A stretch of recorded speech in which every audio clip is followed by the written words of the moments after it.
Bonjour, frères et sœurs, auditeurs, auditrices, vous qui m'écoutez. En ce bon matin du 21 mai, j'aimerais vous faire la lecture d'un ouvrage de Gary Chapman, Conseils pour les couples.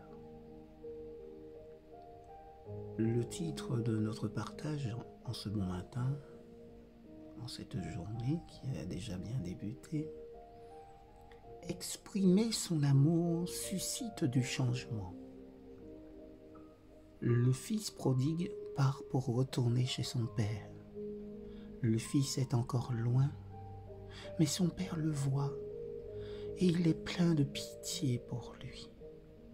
Il court à sa rencontre, il le serre contre lui et l'embrasse. Luc chapitre 15, verset 20. Comment susciter du progrès quand vous êtes marié à un conjoint irresponsable? C'est vous qui pouvez avoir une influence positive sur votre conjoint si vous vous y prenez bien. Nous avons parlé de la façon de repérer la source du comportement du partenaire. Il faut l'interroger pour tenter de déterminer la raison de son irresponsabilité. Ensuite, nous avons évoqué cette porte qu'on peut ouvrir au changement en reconnaissant ses propres failles et en demandant pardon. Aujourd'hui, j'aimerais vous encourager à satisfaire les aspirations de votre conjoint sur le plan sentimental. Vous devez penser, il plaisante, c'est moi qui ne me sens pas aimé. Je comprends bien, mais c'est également vous qui êtes le plus responsable. C'est vous qui avez envie de voir du changement.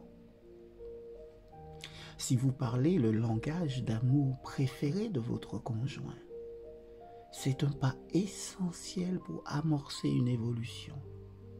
Pourquoi? Parce qu'une personne qui a le sentiment d'être aimée et rassurée est bien plus ouverte au changement. Jésus ne nous a-t-il pas aimés alors que nous n'étions vraiment pas dignes de son amour? Il est mort pour nous alors que nous étions encore englués dans nos errements. Romains chapitre 5, verset 8. Les Écritures ne disent-elles pas que nous l'aimons parce qu'il nous a aimés le premier? Voir 1 Jean chapitre 4, verset 19. L'histoire du fils prodigue en est un bel exemple. Quand le fils revient à la maison après avoir dilapidé toute sa fortune, le père court à sa rencontre et le serre contre lui avant même de connaître les dispositions intérieures de son fils. Pareillement, aimez votre partenaire avant de discerner un changement. C'est une des attitudes les plus éloquentes que vous puissiez adopter en vue de susciter un changement. Seigneur, merci pour l'exemple du père du fils prodigue.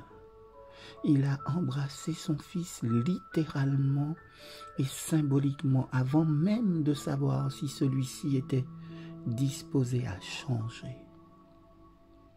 Aide-moi à avoir cette même attitude envers mon conjoint, envers mon semblable, envers mon proche. Je veux exprimer mon amour sans rien attendre d'autre au préalable, sans rien attendre au retour. Qu'il en soit ainsi, selon ta grâce bienfaitrice, au nom de Jésus.